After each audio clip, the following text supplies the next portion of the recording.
Good afternoon, sir.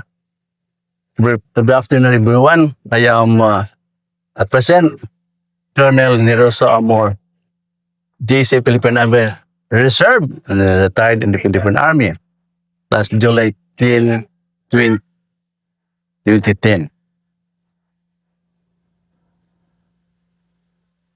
I was a former members of the 104th Infantry Brigade or Sultan Brigade, the 1st Division of Philippine Army at Buspo, Solo, sometimes 2021.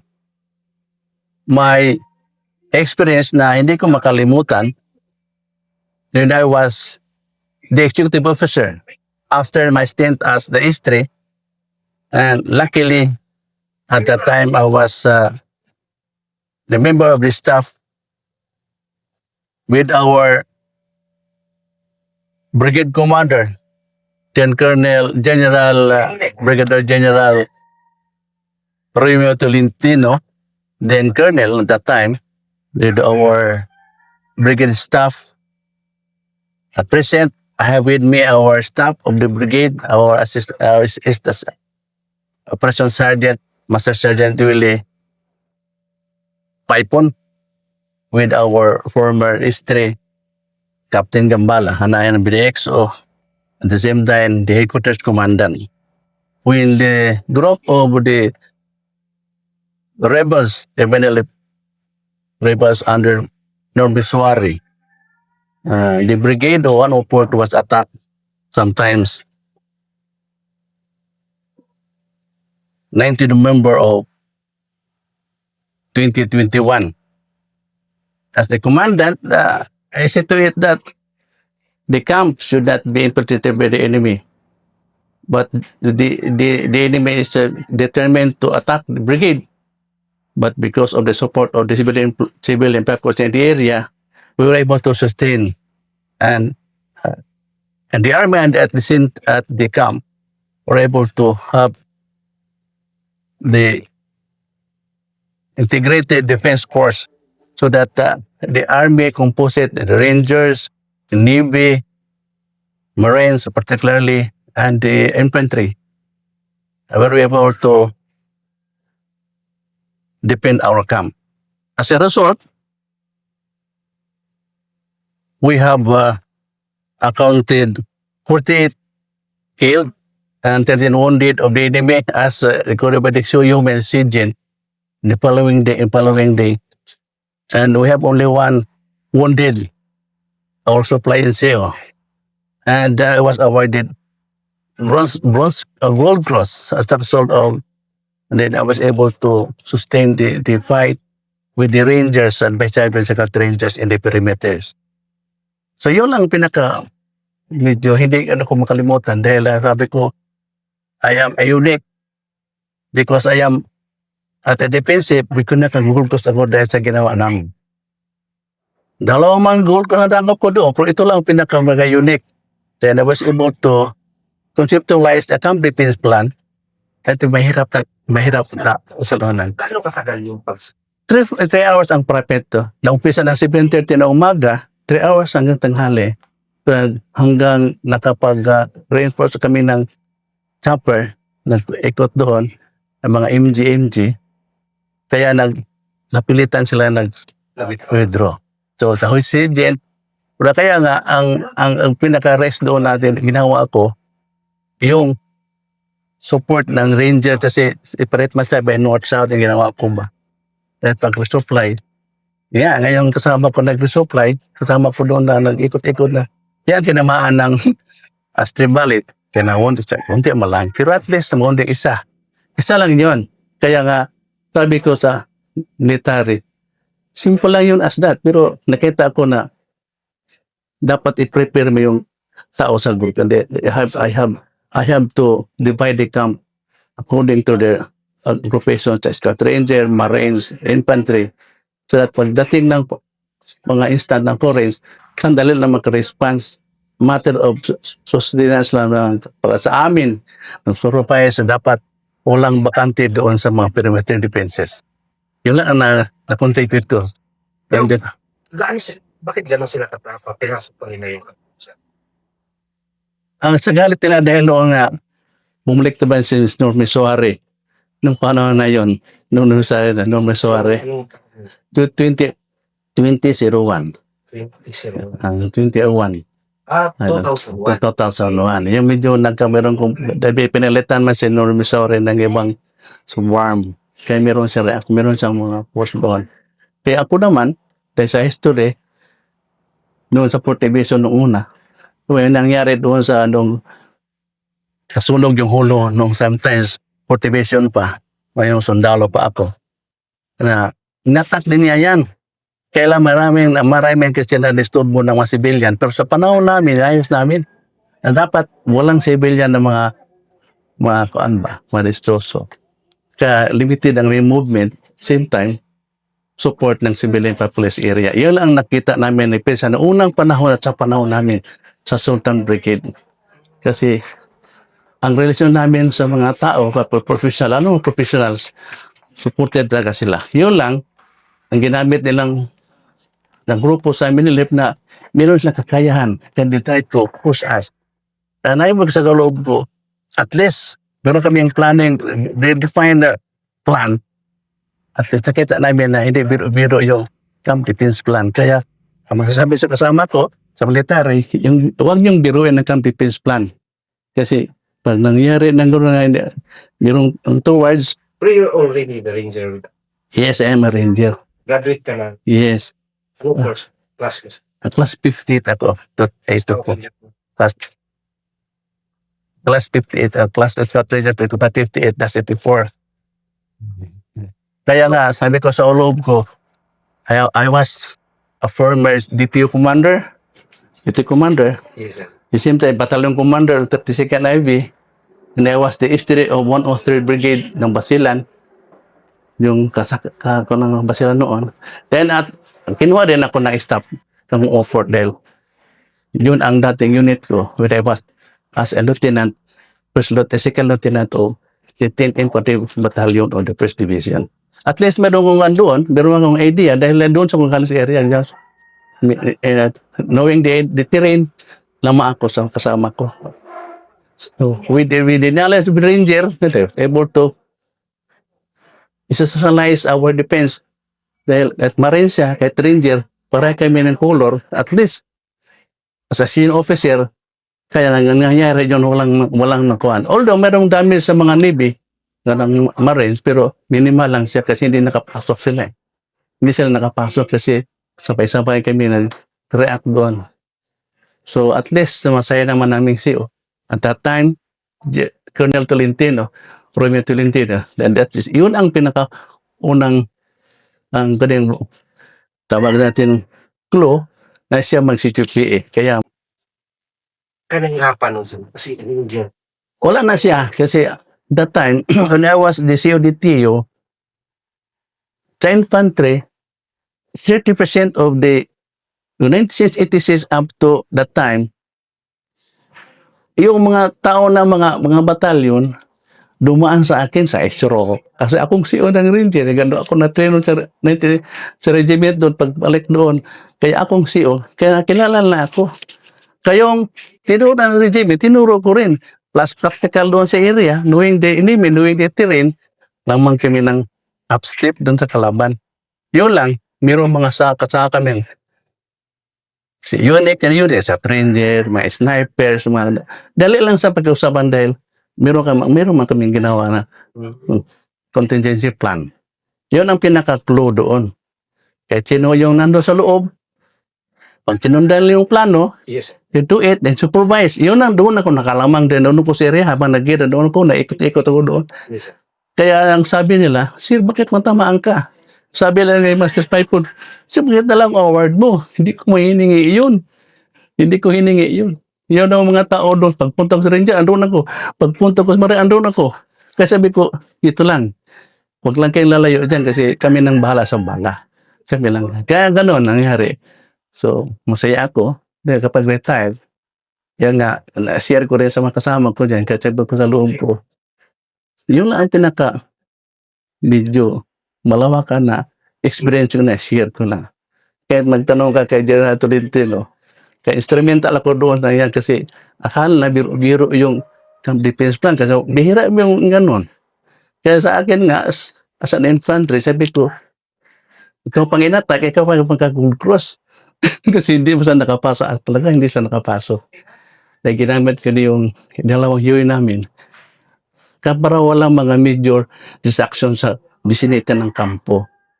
Yan ang pinaka-clue doon. Kung wala mga civilian na tamaan dahil umalis sila, gibi, kaya silang pumasok. Dali namin silang wala kami mga civilian casualties, wala kami mga masamaan mga nakatama kami ng civilian, wala.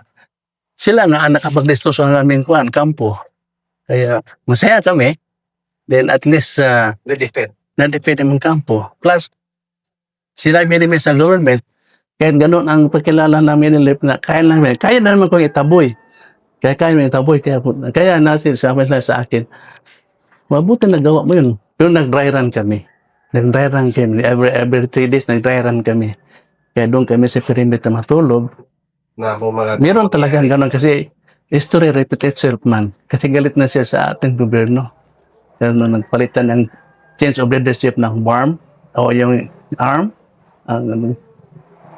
change man, nag-change na rin. Kaya mayroong mga rules ng institution. Kami rin sa ground na at least ready kami. Okay naman leadership ni Sir Tolentino. At least masaya ako na kapag-share. Yun ang hindi ko makalimutan na kahit hindi masabi sa Ranger, pero yung mga Ranger, First Ranger Battalion, doon naman sa loob, sila ang kakurin nandun sa kanila. Ako maling focal person. Kasi akong trabaho ko yun magkipag-coordinate. Walang gap talaga sa within the perimeter. Yun ang ang hirap i-supervise ng napakalaking. yan, lalo na kung hindi mo kabaro, lalo ng Marines. Kasi iba ang kanila. Pero attitude, pag ganda ko ng briefing, every other day, yung mga focal person, pinupuntahan ko sila. Pero ganito yan. In case of pag ganito, ganito ating SOP. Tawag lang. Yan lang medyo simple lang siya as is. Pero pag Basta. kaya nga binigyan mo ng award, dalawa ang ginawa nung gold coach ng isa, yung una at solo ko yun. Sige lang. Mga tao ba, sige ka pa na naka-gold cross. Kung hindi ko hiningi yun, basta kay importante, na-defend ko siya. At saka yung president ng mga ranger doon, sila, yung buwan doon, dating chief of staff AFP, sir, grabe ka sir, trabaho ko yun. Basta diyan lang kayo, wag lang kayo magpuan doon. Kasi kanya kayo Mr. Officer of Fire, gano'n mo. Yun lang, wala na yung masabi. Basta ang importante, yung intent ng CO, ng commander, you have to defend the camp. Yung lang ang bastihan ko sa mga commander na doon. At all costs, we will defend the camp without casualties sa mga civilians sa perimeter. Yun lang man. So at least, nagawa mo namin. Retired kami, happily. At least, mas kami, lalo na mayroon mga association sa Rangers, recall po yung mga kuha namin. Kaya magtawagan natin medyan, sir, ganun panahon natin, ganun talaga yan. Huwag natin yun kasi mga chitisima lang yun. Pero ito, minakumalagay kasi magdala ka ng tao in the name of your breaking commander. Yun mo lang. Di ba basta-basta, kay commandant, mahirap na magdala ng tao hindi sa iyo. Kung sa gira, maniwala man sa iyo, ikaw gumawa ng plano sa loob, maniwala tayo, lalo na kung meron ng at least, masaya ako na I am part of the Sultan Brigade at that time. With all the element of Marines, Scout Rangers. Ako na 2 batalyon ng Ranger doon Si Marine, 3 rin batalyon sa loob lang sa Badin City. Yun lang ang masabi ko sa Scout Ranger na meron din kami Ranger doon sa Holo. At least. Pero sabi ko, sa First Division, ay submit ko akong GTO commander, kami ang nakandak ng stroke. Ako talaga treno ka mong nag-regiment, treno ng regiment, ako kasama lang. Pagbalik dito, ako rin siya nang. Kaya sabi ko, I have to live with the standard with the Ranger kasi yun ang ating kwan doon. Lalo na mo basic training, candidate soldiers, at least pag sila nasa area, maalala lang yung reminder na mga dapat respeto yung pasyal nyo, dapat wag kayong magtuan. Follow yung simple instruction sa mga iyad-iyad natin. Kasi yung walang hindi natin maiiyad. Pag nagkamali doon, that is your din. So, para yun lang ang akin na share sa mga eskatrila. May iba tayo, sir. So, ito, sir, a simple message, sir, sa mga student and mga new generations of Sa mga kabataan. mga kabataan ngayon, lalo na present, I am also the instrumental dahil ako ang grade commander ng 22 Officer Reserve dito sa Isa Region 9, lalo na sa province ng Buanga del Sur at saka Sambuca Sibugay. Usually, ang ginawa lang ako speaker doon sa opening, closing ng mga professional training, sa American training. Ang sinabi ko doon na huwag niyong basta-basta na yung ginituro ng mga instructor, yung ating sa ranger tactics, sa infantry, sa area, medical, kung gusto talaga yung mag-prosper sa area, you have to live with the legacy of the school kasi ang bawat school meron siyang mga tactical officers, hindi siya magpatalo kasi meron man siyang raata. Every year meron kaming evaluation, mag-inspection kami.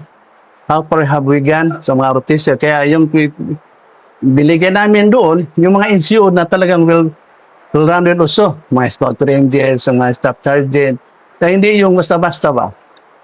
So, ang ginawa namin dito, the RTC, bago kami mag-open ng klase, pero kami pre-trained at mga commandant NCO, turuan namin siya doon, turuan namin papaano, para mawasan yung hazing, yung mga necessary training na wala sa lugar ba. Tapos, more on academics, nag-practicum dito kami sa loob. Tutulong ang reservist dito. Meron na ganyan batalyon na design for that na mag-training. Kasi after they graduate, they belong to the battalion reservist. Lahat na graduate sila. Na-enlist ko sila, take out sila, kasama na namin sa reservist. Ang atong old na makuan, magayon sa... So, ang rotista talaga sa amin, by heart kami nginayos namin talaga. Huwag namin basta nga biruin kahit mga babae. Meron corresponding siyang curriculum na talaga para doon. Actually, ang aming sinusunod ang aming intent ng aming commander, si Colonel Patricia Estomales, ang aming group commander ng 9RCDG. May tungkol sa mga estudyante. Kaya nga, kami naman na mga retirees, na meron kami capability to teach at saka nag-volunteer kami as an cooperator. So much so nga meron din kami ang isa na nag-organize kami, bigyan nucleus din sa nucleus din sa aming organization ngayon kasi karamihan sa amin mga scout rangers. Kaya at all cost, kahit anong gagawin namin sa humanitarian assistant rescue system dito sa ating province, kaya namin maibigay, makadeliver kami kasi dati namin trabaho. Dati sa ROTC, sa Makadite, gusto namin na talagang tutuhanin namin yung tinuto namin doon sa mga instructor, standard doon sa kay General Manuel, first commander namin, Major General Manuel. Kaya sabi ko sa ROTC, hindi natin biru-biruin dahil Sa post. pagkuha natin doon, it will bumalik mo sa amin yung aming ginawa. Kaya kami, bago magturo, dapat marunong ka. Kaya inayos namin yung mga tactical officer of the LTO, lalo na kong commandant. So, hopefully nga ang mga institution, eskwelahan ay magkuha naman sila, puparati naman sila. Ang amin lang na we situate na walang mga untoward incidents sa mga bata, aswaltes, during ayusin namin. Kaya lang, academic siya, or academic. Kaya meron kaming system na sa RCDG na sinusundan namin. Hopefully nga, kaya namin. Kaya lang, General Manuel, through the Division Commander, General Viray, activities, pali-opong kami dan, kaya kami problema, the division will come here, Division Commander will visit, kaya nga, palagi kami yung nag-update dahil mag-conduct pa kami ng update, parang briefing ba? Yes. Kaya pati ma-update na how far have we gone, gano'n sa pagturo doon, kasi ang mga sila malalayo ba, kaya double time kami, double time. Kaya masabi ko lang na, ang estudyante, totoo na mga iba. Kaya lang, doon kami nag-master kasi pagdating sa mga POTC, probationary na ba, dapat bubutayin kami kasi ilan porsyento lang pumasa sa exam para mag-official. Di ba? Kaya doon kami nag-focus ngayon doon sa advance na tinastasan namin doon. Marami nag-graduate, pero ang ginawa mo namin, naging source of the enlistment doon sa tabak, yung mga advance namin. Kaya sundalo sila. At instant kasi mga advance graduate. Proud din sila kaya pag exam doon, nakapasaman. Yun lang, sa officership, yun mahirap doon. Kaya yun ang ating Waterloo namin, Waterloo yung nilupak gap namin. Kasi hindi man lahat ng eskwelahan officers. Yes. May mga officers, kaya ilan lang sila. So kami mga retired, makapunta kami doon. Kaya nga, nakita ko sa group commander namin, ang kanyang attitude is more on, more sa ibang attitude niya. I-situate niya, right siya. I-situate niya, right siya. Not to be popular. Kaya nga, niya nga, sakto tama siya, yung nga popular siya. At the same time, kailangan na nga, lahat ng mga ginagawa namin, papasa kami. Half-tab, stamp, physical fitness, tabi pumasa kami. Taas ang standard siya namin, kaya no, wala kaming problema. Kami rin. Ako rin, sa burok ko, kasi may mga ranger kami. Kaya anytime, hindi siya nagbiro-biro kasi ranger din sa CO. At least, makita naman namin. Yun lang nga masabi ko sa RTC na at least ayusin. Lalo na yung pagdamit ng mga RTC. Ayusin namin kasi they will represent our unit. Pagkalaman, wear of uniform, protection discipline, we na to salute. Yung malang importante. At least, meron kami night shield sa kanila. Kahit na kami mga retirees, at least natutuhan nila. Kahit mga remote area, malayo kasi mga eskwelahan. Yan lang ma-share namin. May mga deadline ceremonies, basic man yun. Kahit ranger kami, kailangan. Pero kasi ranger, kailangan din ng ganun. Kasi double time. Inspiring words sa kabataan, isa lang. Dapat isa puso natin ang ating ROTC. Kasi ang ROTC ang pinakapa natin, ang source natin Philippine Army.